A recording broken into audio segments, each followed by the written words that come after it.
நடிகர் ரஜினிகாந்தின் அடுத்த திரைப்படத்திற்கு காலா என பெயர் சூட்டப்பட்டுள்ளது. ரஜினிகாந்தின் 164வது திரைப்படத்தை ரஞ்சித் இயக்குகிறார்.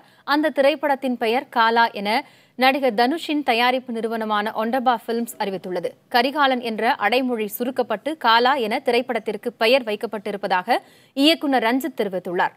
திரைப்படம் குறித்து புதிய தலைமுறையில் தொலைபேசி வாயிலாக கருத்துக்களை பகிர்ந்து கொண்ட இயக்குநர் ரஞ்சித், காலா என்ற பெயர் ரஜினிகாந்திற்கு மிகவும் பிடித்துள்ளதாகவும் தெரிவித்தார்.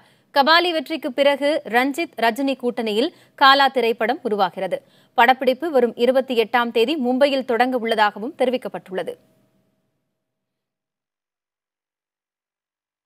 காலான்னா காலன், யமன் அப்படின்னு சொல்லலாம். கரிகாலன் அப்படின்ற பெயருடைய ஒரு பெயர் சொல் மாதிரி. இப்ப காலான்னு சொல்லிட்டு கூப்பிடுவோம்ல நம்ம. அதாங்க காலன், காலனுடைய சுருக்கப்பட்ட வடிவம் தான். கரிகாலன் அப்படின்ற ஒரு பேரோட சுருக்கப்பட்ட வடிவம் தான் காலன். 28ல இருந்து ஸ்டார்ட் பண்றாங்க. 28ஆம் தேதியில இருந்து பாம்பேல வந்து ஸ்டார்ட் ஆகுது. மற்றபடி இந்த படத்தோட வேலைகள் மும்முரமா நடந்துட்டு இருக்கு. ஷூட்டிங் வந்து முதல் கட்டமா பாம்பேல ஷூட் பண்ணலாம்னு பிளான் இருக்கு. அதுக்கப்புறம் சென்னையில இருக்கு.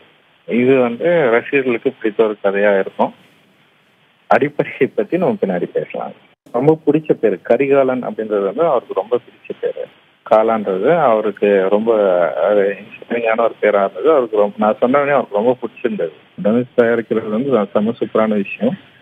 ரொம்ப கம்ஃபர்டபுளா இருக்கு. ப்ரொடியூசரா என்ன ரொம்ப சப்போர்ட்டிவா என் கூட இருக்காரு. நிச்சயமா ஒரு நல்ல திரைப்படத்தை கொடுக்க நாங்க எல்லாருமே முயற்சி செய்வோம்.